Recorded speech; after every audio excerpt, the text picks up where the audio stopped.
What's up, y'all? You're watching Union Minded. I'm your host, Eric, and today I want to talk to you about being union minded. Do you consider yourself someone who is union minded? Do you even know what that means to be union minded? Well, today I want to break it down for you. First, hit the like button if you like the videos, hit the subscribe button if you want to see some more, hit the notification bell if you never want to miss one. Drop the comments. You know I love reading the comments.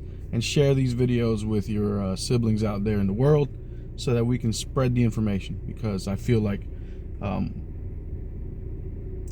there's something missing in the discourse.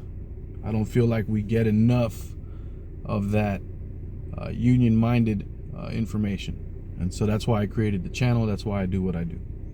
But what is it to be union-minded? Well, your whole life, you were taught to view the world a certain way. It was through a framing of pick yourself up by the bootstraps, individualism. It was a framing of gimme, gimme, gimme. You know, like I said, individualism, just push everyone down, lie, cheat, and steal to get ahead. The rat race, that's what we were conditioned to, at least in my experience growing up in North Miami Beach, Florida, and attending public school.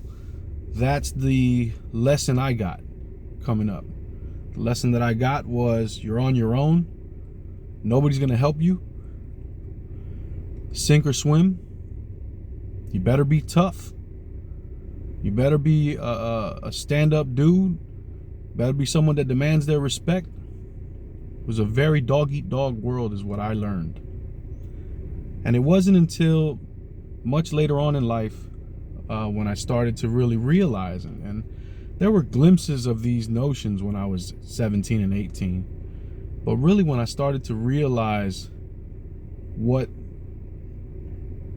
being union-minded is was when I hit 20 years old and got accepted into the IBEW apprenticeship program in Miami, Florida, and I was first shown what brotherhood looks like. You know, when I was first introduced to the skilled trades, to the union, to the idea of a union, and it was through reading and learning and studying that my ideals were hardened and more formed. And today, what I would say union-minded is to view the world through a different kind of lens. So it's like putting on labor shades or something like that. Like you're putting on your labor glasses, and what that causes you to do is to see the world for what it is: a giant exploitation scheme. Right now you can witness it happening with the railroad workers. These 125,000 workers are ready to strike because they can't even have a day off for their family without being penalized. Do you understand how basic a thing that is? A basic decency, a basic right. You know, back in the day, the idea of the union was 8 hours for work, 8 hours for leisure, and 8 hours for rest. That was the breakdown. When do you get to see your family if you're on a 14-day, 24-hour-a-day on-call schedule where you can leave at the drop of the hat and be gone for 2 days, 3 days, to then come back for 10 hours and get called again to go right back out? Where's the 8 hours for rest and 8 hours for leisure? And so to be union-minded is to look at the world for what it is. Right now, it's a game where the very, very wealthy members of our society have purchased so much influence that now Congress is going to start to pressure the workers to go back to work and to take the presidential board's mitigation deal, even though the mitigation deal that they came up with did not address any of the quality of life issues for the railroad workers. But Congress is, chances are they're going to try to pressure the workers to go back to work with whatever arbitration deal was brought up, even though their needs weren't met. Why would Congress do that? Because it's in the interest of the very wealthy members of our society. It's not in the interest of the working people. You know what would be in the interest of the working people? If Congress was instead to pressure Warren Buffett and his ghouls to treat their workers fairly, because that would set a precedent that would send ripples throughout the industries.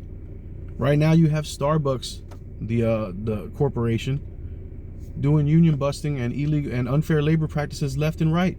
They're providing benefits for those stores that don't have unions, and saying that because these stores have unions, you can't have the benefits that were given the rest of the employees, as a way to stop the unions spreading.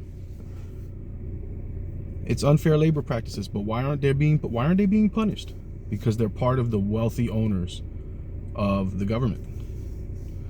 So we have a lot of work to do, and it's going to take us becoming more union-minded, where we put on this lens and we see the world for what it is, and we realize that we're all being exploited. Even if you have a good job. I have a good job. I work in the IBW. I'm an electrician. I'm licensed. I have my journeyman's ticket. My dues are paid up. I have a good job. I make a good living. But to not be in the fight and to not care is only going to lead to ruin. I realize that I'm never going to be Warren Buffett. I'm never going to live in that upper echelon. In fact, I'm so much closer to the bottom of my shoe, bottom of my boot, than I am to the top of my head financially, even though I'm doing okay. You see what I'm saying? And so we have to realize we're not in that stratosphere. We're down here amongst our brothers and sisters, our siblings, our barista family, our railroad worker family, our UPS worker families who swelter in those brown trucks while the owners don't give a damn. They won't even provide air-conditioned trucks. They always will put profit over people. And it's up to us, the working people, to say no, enough is enough. We're not putting up with it anymore. And I'm sorry that if you're like me, you don't hear this message often enough from voices that matter. And I'm sorry about that. But there's going to be a voice out there for this type of discussion. Even if it's my lonely voice, and I know it's not. There's so many others that talk and spread good words. So you be the voice. If you don't hear it, be the voice. Spread that solidarity, spread that knowledge and that wisdom. Stop letting people fall for the okie doke. It's deeper than free lunch, you know what I'm saying? It's deeper than free lunch. This movement was born in blood and fire, through solidarity and struggle. And the only way it grows and expands is through solidarity and struggle. Comfort is going to lead to the death of it. Don't be comfortable. Understand, you've been under attack. You will continue to be under attack. Your union has been under attack. It will continue to be under attack. They aren't your friends. They are the ones who are trying to keep you under the heel of their boot. And if you stop arguing with each other long enough, you'll notice the heel of the boot stepping on you both. That's what it means to be union-minded, to put aside petty differences, to understand that we have so much more in common than we have that divides us, and to preach and try to live that solidarity ideal. We're stronger together. Anyway, my name's Eric. You're watching UnionMinded. And please keep in mind, the fight is not left and right. It's up and down. And it's going to take solidarity to win always. Each one teach one. Get out there and reach one. Peace.